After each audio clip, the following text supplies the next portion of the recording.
2024ನೇ ಸಾಲಿನ ಅಲ್ಲಿ ಬರ್ತಕ್ಕಂಥ ಪ್ರಶ್ನೆ ಪತ್ರಿಕೆಯಲ್ಲಿ ಇಂಗ್ಲೀಷ್ ಬಿಡಿಸ್ತೀನಿ. ಇಂಗ್ಲೀಷ್ನೊಳಗೆ ನಿಮ್ಮ ಪೇಪರ್ನಾಗ ಏನಿರ್ತೈತಿ ಎಲ್ಲವನ್ನು ಸೇರಿಸ್ಕೊಡ್ತಾರೆ. ನಿಮ್ಗೆ ಗೊತ್ತೈತಿಲ್ಲ, ಇಲ್ಲಿ 21ನೇ ಒಂದು ಪ್ರಶ್ನೆ ಸಂಖ್ಯೆಯಲ್ಲಿಂದ ಶುರುವಾಗುತ್ತೆ. ನೀವು ಇಲ್ಲಿ ಬರ್ತಕ್ಕಂಥ ಲೈನ್ ದ negative form of words sense, ಇಲ್ಲಿ ಸೆನ್ಸ್ ಸ್ಪೆಲ್ಲಿಂಗ್ ಅನ್ನ ನೀವು ನೆನ್ಪಿಟ್ಕೋಬೇಕು. ಇನ್ನು ಸೆನ್ಸ್ ಐತೆ ಇಲ್ಲ ಅಂತ ಕೇಳ್ತಾರೆ. ಸೆನ್ಸ್ ಅಂದ್ರೆ ಬುದ್ಧಿ, ಅಂದ್ರೆ ತಿಳುವಳಿಕೆ. ಇದ್ರ ನೆಗೆಟಿವ್ ಫಾರ್ಮ್ ಅಂದ್ರೆ ಇದ್ರ ವಿರುದ್ಧವಾದದ್ದು ಹೇಳ್ಬೇಕು. ಆಪ್ಷನ್ ಐತೆ ಸೆನ್ಸ್ಫುಲ್, ಸೆನ್ಸ್ಲೆಸ್, ಸೆನ್ಸ್ಲಿ, ಸೆನ್ಸಸ್ ಅಂತ ಐತೆ. ಸೆನ್ಸ್ಲೆಸ್ ಲೆಸ್ ಅಂದ್ರೆ ಇಲ್ಲ, ಹೌದಲ್ಲ? ಸೆನ್ಸ್ಲೆಸ್ ಫೆಲೋ ಅಂತ ಕರಿತೀವಿ. ಸೆನ್ಸ್ಲೆಸ್ ಫೆಲೋ ಅಂತಂದು ಕರಿತೀವಿ ನಾವು. ಯಾಕೆ ಹೇಳ? ಬುದ್ಧಿಲ್ಲ ನೀನು ಯೂಸ್ಲೆಸ್ ಅಂತ ಕರಿತೀವಿ, ಹೌದಾ? ಅದಕ್ಕೆ ನಾವು ಇದಕ್ಕೆ ಆಪ್ಷನ್ ಏನು ಮಾಡಬೇಕು? ಸೆನ್ಸ್ಲೆಸ್, ಅದನ್ನ ಬರ್ಕೊಳ್ಳಿ. ಸೆನ್ಸ್ಲೆಸ್ ಸೆನ್ಸ್ ಐತಿ, ಇಲ್ಲಿ ಲೆಸ್ ಹಚ್ಚಬೇಕು, ಆಪ್ಷನ್ ಹಚ್ಚಬೇಕು. ನೆಗೆಟಿವ್ ಫಾರ್ಮ್ ಅಂದ್ರೆ ಇದನ್ನ ಹಾಕ್ಬೇಕು. ಇಲ್ಲಿ ನೋಡು,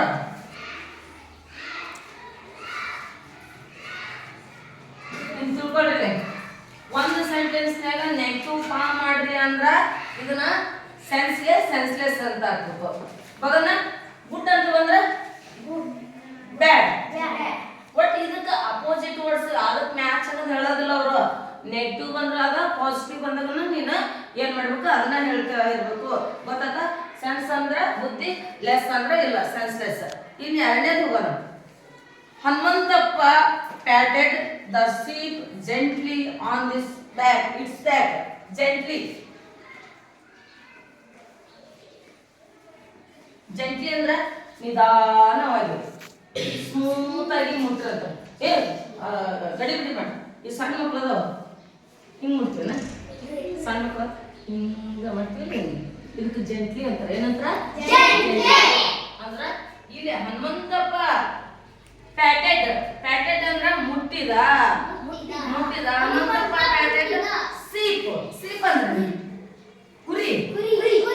ಹನುಮಂತಪ್ಪ ಕುರಿಯನ್ನು ಮುಟ್ಟಿದ gently, gently on its back. ಅದ್ರ ದುಬ್ಬಕ್ಕ ಸ್ಮೂತ್ ಆಗಿ ಮುಟ್ತಾನ. ಅಂದ್ ಕುರಿ ಹೋಗಿ ದಪ್ಪ ಮಾಡ್ತಾನ, ಅದನ್ನ ಮೈ ಸವರ್ತಾನ. ಜೆಂಟ್ಲಿ ಅಂದ್ರ ಸೂಕ್ಷ್ಮ. ಇದಕ್ಕ ಅಂಡರ್ಲೈನ್ ಹಾಕ್ಯಾರ. ಎದಕ್ಕ? ಜೆಂಟ್ಲಿಗೆ ಅಂಡರ್ಲೈನ್ ಅಂತ ಗೊತ್ತೈತಿಲ್ಲ? ಇಲ್ಲಿ ಹೇಳ್ತಾರ ENDR ಅಂಡರ್ಲೈನ್ ಹಿಂಗ್ ಬರ್ದಿರ್ತಾರ. ಅಂಡರ್ಲೈನ್ ಅಂದ್ರ ಅಲ್ಲಿ ಕೆಳಗೆ ಹಾಕಿದಂತ ಶಬ್ದಕ್ಕ ಏನ್ ಮಾಡ್ಬೇಕು ನೀವು ಗುರುತಿಸ್ಬೇಕು. ಅಲ್ಲಿ ಹೇಳಿರ್ತಾರ gently it's back, underline the word. Gently ಏನಂತ ತೋರಿಸುತ್ತಾ? ಇದು ನೌನ್, ಎಡ್ವರ್ಗು, ಯಾನ್ ಎಡ್ವರ್ಗು, ಯಾನ್ ಆಡ್ಜೆಕ್ಟಿವ್. ಕನ್ನಡದಲ್ಲಿ ಗುಣ ವಿಶೇಷಣ ಅಂತ ಹೇಳ್ತೀವಲ್ಲ, ಇಂಗ್ಲಿಷ್ನಲ್ಲಿ ಯಾನ್ ಎಡ್ವರ್ಗ್ ಬರ್ಬೇಕಾದ್ರೆ ಜೆಂಟ್ಲಿ ಅಪೋಸಿಟ್ ಬರ್ಕೋಬೇಕು. ಜೆಂಟ್ಲಿ ಅಪೋಸಿಟ್ ಇಲ್ಲಿ ಯಾನ್ ಎಡ್ವರ್ಗ್ ಅಂದ್ರೆ ಏನು? ಗ್ರಾಮರ್ ನಲ್ಲಿ ಯಾನ್ ಎಡ್ವರ್ಗ್ ಆಗುತ್ತದ.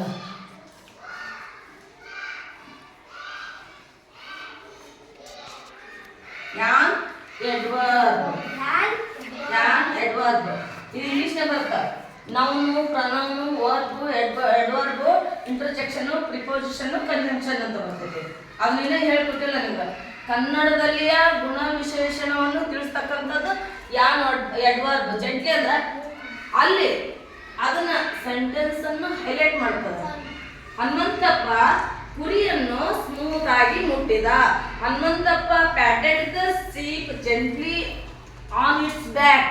ಬ್ಯಾಕ್ ಅಂದ್ರೆ ನಿಧಾನವಾಗಿ ಕುರಿಯನ್ನು ಮುಟ್ಟಿದ. ಆ ವಾಕ್ಯದಲ್ಲಿ ನಿಧಾನ, ಜೆಂಟ್ಲಿ, ಅದು ಏನಂದ್ರೆ ಆ ವಾಕ್ಯದಲ್ಲಿ ಸ್ಮೂತ್ ಆಗಿ ಮುಟ್ಟಿದ. ಅದನ್ನ ಗುಣ ವಿಶೇಷಣ ಅಂತ ಕನ್ನಡ ಕರಿತೀವಲ್ಲ, ಇಂಗ್ಲಿಷ್ ನಲ್ಲಿ ನಾವೇನ್ ಅನ್ಬೇಕು? ಯಾನ್ ಎಡ್ವರ್ಗ್. ಇನ್ನ rhyming words of the dental.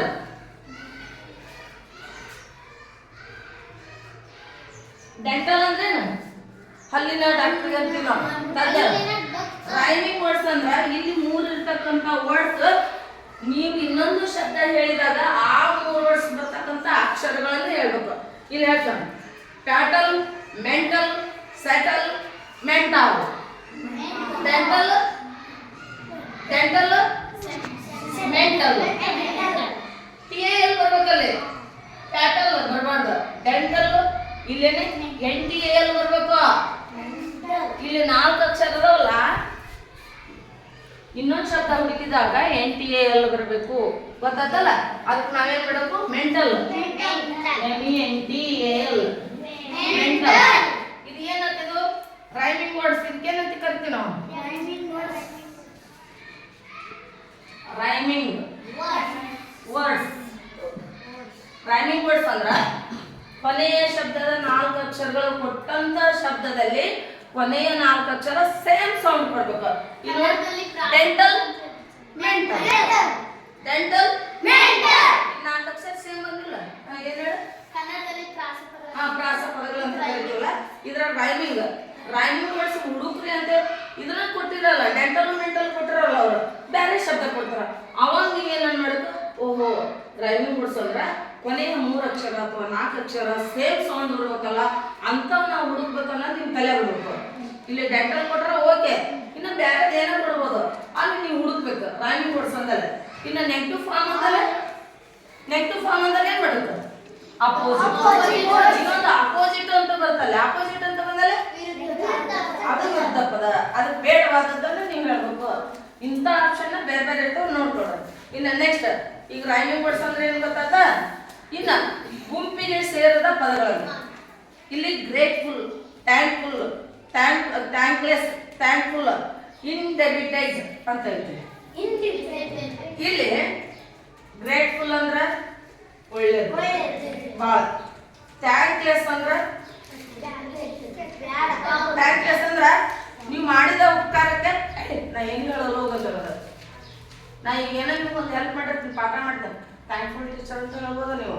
ಅಥವಾ ನಮ್ಗೆ ಯಾರನ್ನೋ ಒಂದು ಹೆಲ್ಪ್ ಮಾಡ್ತಾರೆ, ಥ್ಯಾಂಕ್ಸ್ ಅಂತ ಹೇಳ್ತೀವಿ. ಥ್ಯಾಂಕ್ಲೆಸ್ ಅಂತ ಹೇಳೋದು. LESS ಬಂತಂದ್ರೇನ ಎಲ್ಲ ಹಾಳು ಮಾಡ್ತಂತ ಅರ್ಥದ, ಹೌದಲ್ಲ? ಥ್ಯಾಂಕ್ಲೆಸ್ ನೋಡು, ಗ್ರೇಟ್ಫುಲ್ ಅಂದ್ರೆ ಒಳ್ಳೇದು, ಥ್ಯಾಂಕ್ಲೆಸ್ ಅಂದ್ರೆ ಒಳ್ಳೇದಲ್ಲ. ಥ್ಯಾಂಕ್ಫುಲ್ ತುಂಬಾ ಉಪಕಾರ, ಅದು. ಇನ್ಡೆಬಿಟೆಡ್ ಅದು ಒಳ್ಳೇದು. ಹಾಗಾದ್ರೆ ಇದ್ರಾಗ ಯಾವ ತೆಗಿಬೇಕು ನಾವು? ಥ್ಯಾಂಕ್ಲೆಸ್. ಏನ್ ತೆಗಿಬೇಕು? ಈಗ ಗುಂಪಿಗೆ ಸೇರಿದ ಪದಗಳನ್ನು ನೀವು ತೆಗೀರಿ ಅಂತ ಕೊಟ್ಟಿರ್ತಾರ. 3 ಮೀನಿಂಗ್ ಸೇಮ್ ಇರ್ತಾವ, ಇನ್ನು 1 ಮೀನಿಂಗ್ ಸೇಮ್ ಇರಲ್ಲ. ಅದಕ್ಕೆ ಅದು ಕನ್ನಡದ ಗೊತ್ತಿತ್ತಂದ್ರೆ ನೀವು ಪಟ್ನ ಕಂಡಿಡ್ತೀವಿ. ಗ್ರೇಟ್ಫುಲ್, ಗ್ರೇಟ್ ಅಂದ್ರೆ ಏನು ಮಹಾನ್ ಅಂತಾಗದ. ಥ್ಯಾಂಕ್ಲೆಸ್ ಅಂದ್ರೆ ಒಳ್ಳೇದು, ಅವ್ರಿಗೆ ನಾವು ಕೃತಜ್ಞತೆ ತಿಳಿಸ್ತಂಗ. ಥ್ಯಾಂಕ್ಫುಲ್ ಅಂದ್ರೆ ಒಳ್ಳೇದು. ಇನ್ಡೆಬಿಟೆಡ್ ಅಂದ್ರ ಅದು, ಇನ್ಡೆಬಿಟೆಡ್ ಅಂದ್ರೆ ತಮ್ಮೊಳಗ ತಾವೇನ್ ಮಾಡ್ಕೊಂಡ್ರ ಸಾಧನೆ ಮಾಡಿದಾರ ಅರ್ಥ ಕೊಡ್ತೈತಿ. ಇನ್ನು ಥ್ಯಾಂಕ್ಲೆಸ್ ಅಂದ್ರ ಕೃತಜ್ಞತೆ ಅಲ್ಲ, ಅವ್ರು ಉಪಕಾರ ಮಾಡಿದ್ರೆ ನಾವ್ ಏನು ಹೇಳಿಲ್ಲ ಅಂತ ಅರ್ಥ ಇರ್ತಾರೆ. ಹಾಗಾದ್ರೆ ಗೊತ್ತಾತ? ಬೇರೆದ್ ಏನಾದ್ರೂ ಬರ್ಬೋದು. ಐಡೆಂಟಿಫೈಡ್ ಆಡ್ ಒನ್ ಅಂದ್ರ ಸಂಬಂಧ ಪಡ್ಲಾರ್ದು. ನೆನ್ಪಿಟ್ಕೊಳ್ರಿ, ಇದು ಹಿಂಗ ಏನಾರ ಬಂತು ODD odd one, without the odd one ಅಂತ ಬಂತಂದ್ರ, ಆಡ್ ಒನ್ ಅಂದ್ರ 4 ಗುಂಪಿನಲ್ಲಿ 1 ಸೇರೋದಿಲ್ಲ, ಆ ಶಬ್ದ ಹೊಡೆದಾಕ್ರಿ ಅಂದಾಗ ಏನಂತ ಬಂದ್ರ ಸೆಂಟೆನ್ಸ್ ಏನಂತ ಬರ್ಬೇಕು? ನೋಡ್ರಿ, ಆಡ್ ಒನ್ ಏನಂತ ಬರ್ಬೇಕು? ಆಡ್ ಒನ್ ಅಂತ ಬಂದ್ರ ನೀವು ಅಲ್ಲಿ ಓದ್ಕೊಂಡು ಮೈಂಡ್ ಸೆಟ್ನಾಗ ನಿಮ್ಗೆ ಬರ್ಬೇಕು. ಓಹೋ, 3 ವರ್ಡ್ಸ್ ಇಂದು ಮೀನಿಂಗ್ ಚೆನ್ನಾಗಿರ್ತಾವ, ಒಂದೇ ಇರ್ತೈತಿ, ಮ್ಯಾಚ್ ಇರ್ತಾವ. ಒಂದು ಮಾತ್ರ ಮೀನಿಂಗ್ ಲೆಸ್ ಇರ್ತೈತಿ, ಅದನ್ನ ಹುಡುಕ್ಬೇಕು. ಒಂದ್ರ ನಿಮ್ದು ಏನಾದ್ರು ತಿಳಿತಂದ್ರೆ ಅದಕ್ಕೆ ಸಂಬಂಧಪಟ್ಟಾಗಿರ್ತಾರ. ಅಲ್ಲಿ ಲೆಸ್ ಅಂತ ಬಂತಂದ್ರೆ ಮೂಲಾಜಿತ ಅದೇನ್ ಮಾಡ್ಬೇಕು, ಆಯ್ತಾ? ಇನ್ನು identify the correct sentence. Sentence ನ ಒಡೆದು ಚಿತ್ರ ಮಾಡಿರ್ತಾರೆ, ಅಲ್ಲಿ ಕರೆಕ್ಟ್ ಮಾಡ್ಬೇಕು. ಈಗ ನೋಡು, ಒಂದು ಹೇಳ್ತೀನಿ, ಅದು ನಾ ಹೊಡೆದದ್ದೇ ಕೊಡ್ತೀನಿ. ನನಗೆ did come ಅಲ್ಲಿ ಲೈನ್ ಸಾಲಲ್ಲ, ಇಲ್ಲಿ ಬರೀತೀನಿ ನಾನು. did come you dash went born to school. ಇದು ಯಾರು ಸರಿಪಡಿಸ್ತಾರೇನ? ವೆನ್ ಐತಿ, did come you when to school ಐತಿ. ಕನ್ನಡ ಹೇಳ, ನೀನು ಯಾವಾಗ ಶಾಲೆಗೆ ಬರ್ತೀಯ? Very good, very good.